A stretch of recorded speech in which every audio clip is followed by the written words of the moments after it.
To opt in or not opt in, that is the question. I don't even know what accent that is. I'm really bad at accents. Okay, but seriously, you might be asking yourself, should I have an opt-in on my website? And so we're gonna talk about that here today.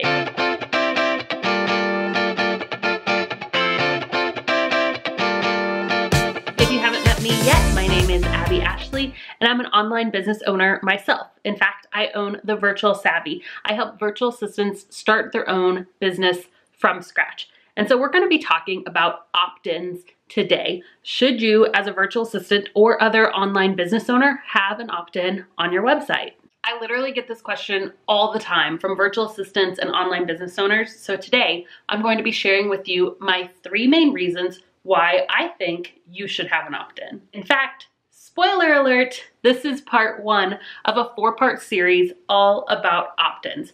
I'm going to be showing you all about building your audience for your business all through opt-ins. Y'all ready for this? Let's do it. First, let's answer the question, what is an opt-in? Have you ever gone to a website where they're trying to get your email one way or another? Maybe it's by asking just to join their newsletter. Maybe it's a free coupon or some kind of a download, a checklist, some kind of a free training that you can take.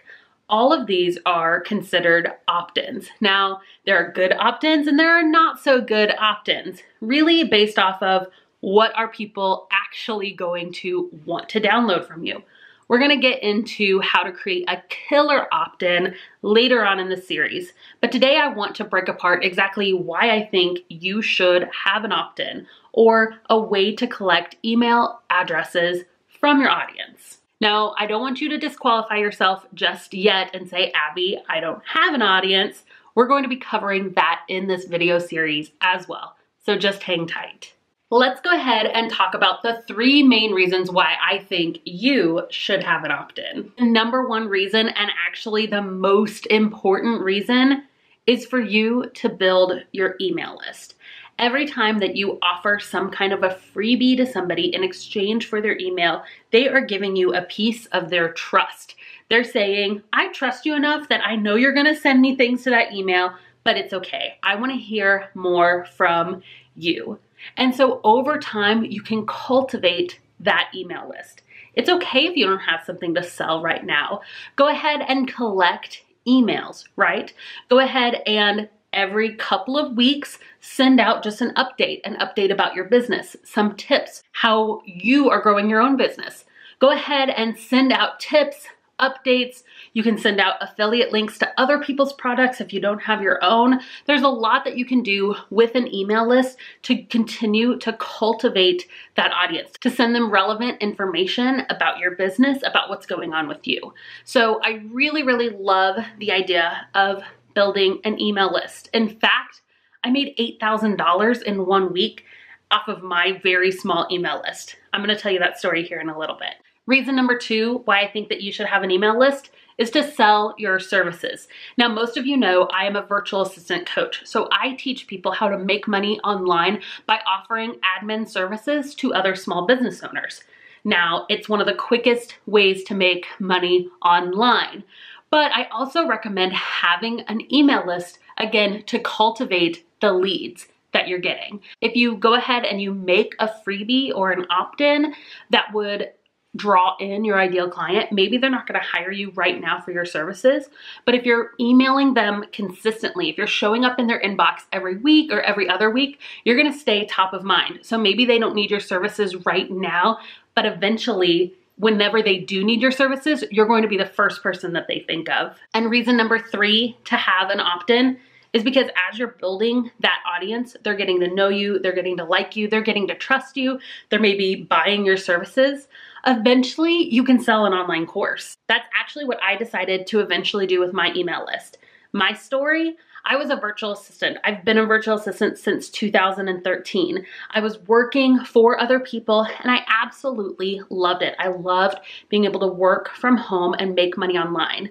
But one of the amazing things, somebody told me from the very beginning, Abby, make sure you build a list. And so I listened to them. Honestly, I didn't even really know why, but I kept emailing my list. I made a freebie. I put an opt-in on my website. People came, they downloaded that freebie, they got on my email list, and I would email them about every 2 weeks. Now, some awesome things happened. I became known as a leader in my space by building that audience. I also sold more of my services. But once I reached 1,000 email subscribers, I thought it is time to make some money with this list, which I totally recommend.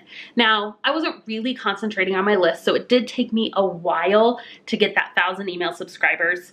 I got that first 1,000 over the course of about 3 years, because again, it wasn't my main focus. Since then, I've gone on to get like 16,000 in the past year and a half, because I've really focused it, because I've seen the power of an email list. So when I had about a little over 1,000 subscribers, which is what I recommend if you're gonna launch your own course, having about that many, just because you can see a bigger payoff for your hard work. An online course is a lot of hard work. But whenever I had 1,000 email subscribers, I thought, hey, I could teach other people how to become virtual assistants. So I pitched the idea for a course. I said, hey, for 500 bucks, I can teach you how to become a virtual assistant. I outlined all the modules. I hadn't even created the course yet, guys. But I wanted to see if people would really pay me for this idea. And because I had spent so much time creating an audience of people who knew me, who loved me, who trusted me, they wanted my product. And so in about a week, I made $8,000 from that list of just a little over 1,000 people. So you can see how building your email list, even if you're offering services online, go ahead and build that list slowly in the background, because it really, really could help you down the line if you want to offer a course or coaching. Now, I feel like I should put a warning out there when I share my story. Again, I recommend having a list of about 1,000 people, and sometimes getting those first 1,000 people can be a little slow. Mine took me 3 years. If you really, really focus in, I know you can get it faster. I know people who have gotten their list of 1,000 people in 3 months.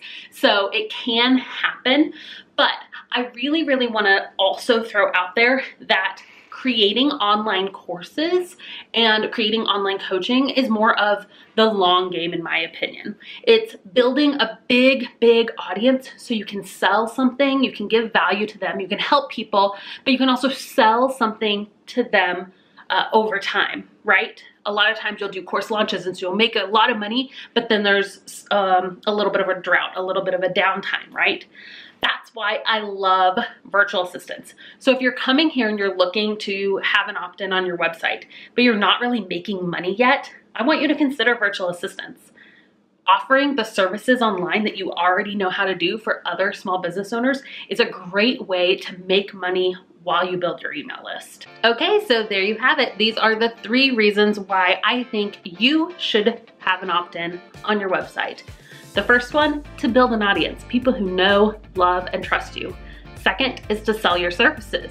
And third is to create an online course. I hope that you enjoyed these tips. Now, if you want to create your own irresistible freebie, meaning when someone comes to your site, they have to download your opt-in, they just can't resist it, I want you to download my opt-in optimizer toolkit. It's below. And give a likes and a thumbs up for this video if you enjoyed what I had to share with you today. And watch out for part 2, 3, and 4 of this series.